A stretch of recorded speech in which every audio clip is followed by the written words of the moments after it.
I am Irving Martinez, and I don't expect you to believe what I am about to tell you. You have every right to dismiss it as a mere fabrication, another ridiculous video, or the result of someone's boredom. You can assume whatever is most comfortable for you. However, with the certainty of a man who lives tormented, I assure you that the events I am about to narrate were horribly and indisputably real.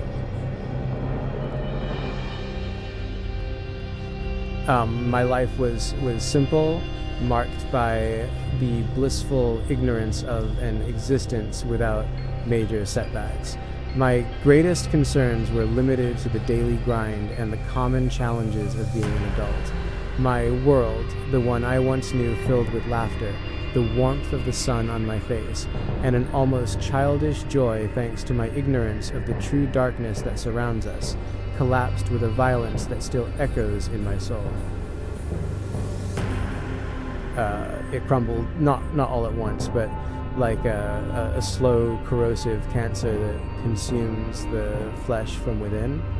And in its place, all that remains now is this cold and profound existence of sorrow and emptiness that neither time has been able to heal nor logic to explain. A few months ago, I decided to visit Imbert, my parents' hometown in Puerto Plata, Dominican Republic.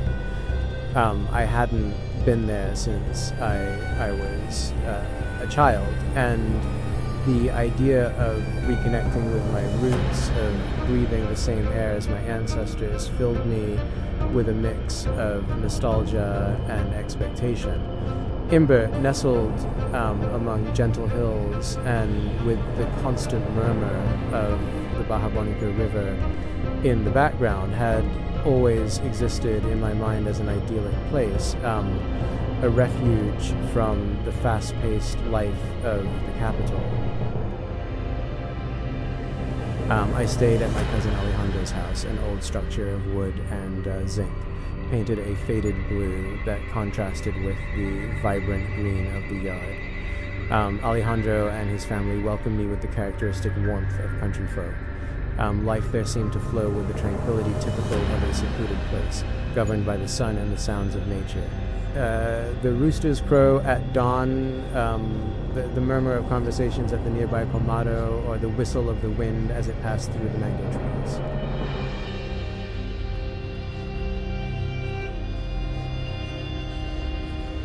However, despite the apparent serenity, there was something strange in the atmosphere, a subtle tension that floated in the air as night fell.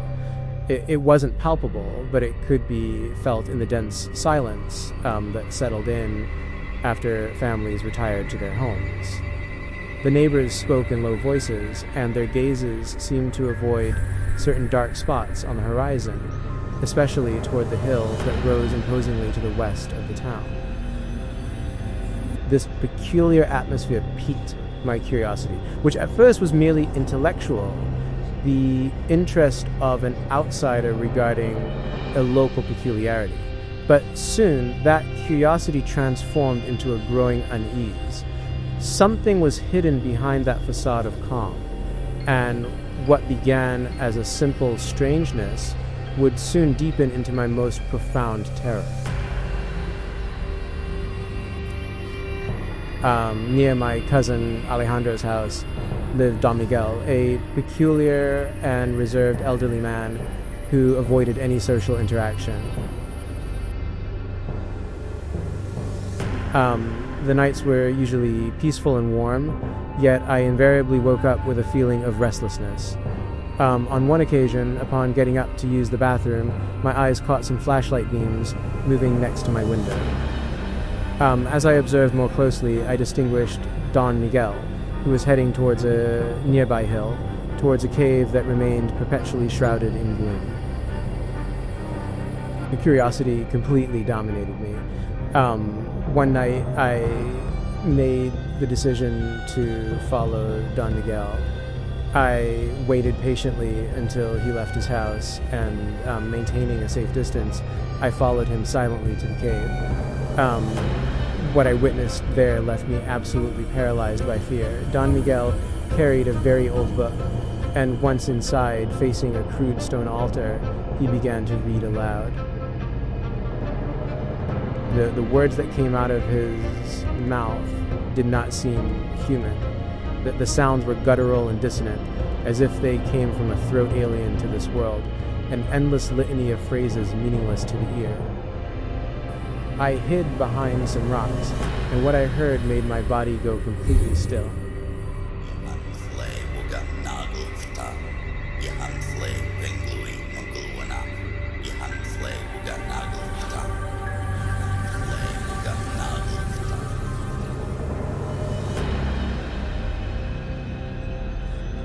Don Miguel mumbled. The cave began to vibrate with a strange energy. The shadows on the walls seemed to move with a life of their own, and a feeling of inhuman cold filled the air. I could feel the horror invading every fiber of my being, paralyzing me with an intensity I had never experienced.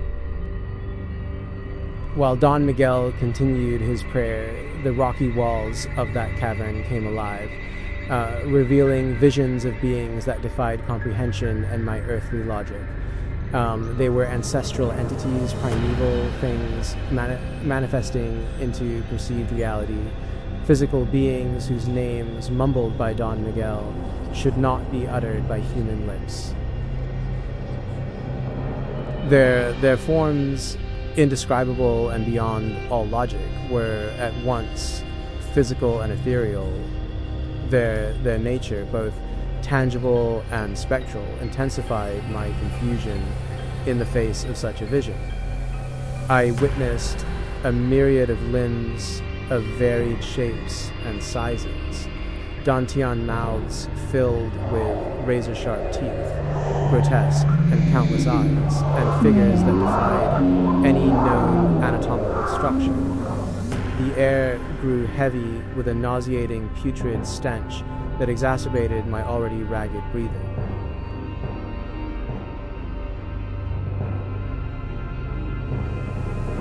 Don Miguel concluded his invocations, and just as serenely as he had arrived, he left the cave. My heart pounded uncontrollably as I approached where he had been. On a crude stone altar, I found his old books of invocations lying open. Their yellowed pages were filled with inscriptions and rudimentary drawings that detailed these entities.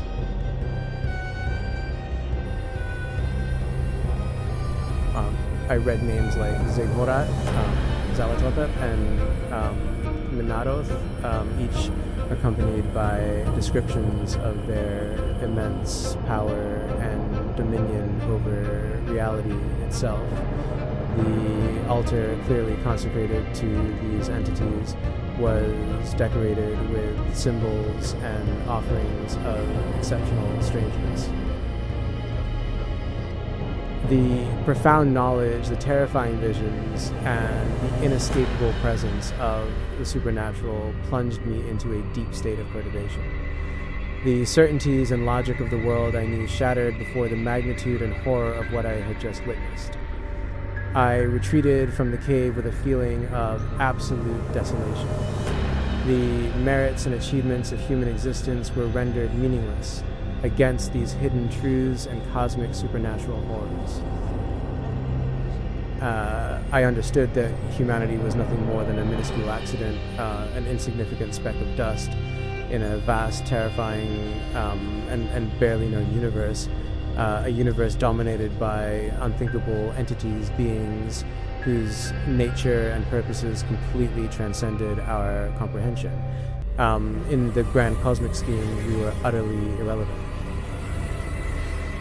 I wonder if the moans I hear at night are real, or if they are echoes of my own shattered mind. If the shadow that crosses the hallway is a vestige of what I saw, or the manifestation of my growing madness. And most terrifying of all is that deep down, I fear both answers are true. The whispers on the hill stole everything from me, and now only doubt remains as my sole faithful companion. Reflecting on everything I had seen and learned, I asked myself, what is humanity truly in the face of these ancient truths? Do we have any significance? Or are we merely ignorant spectators of a cosmos that surpasses us in every dimension?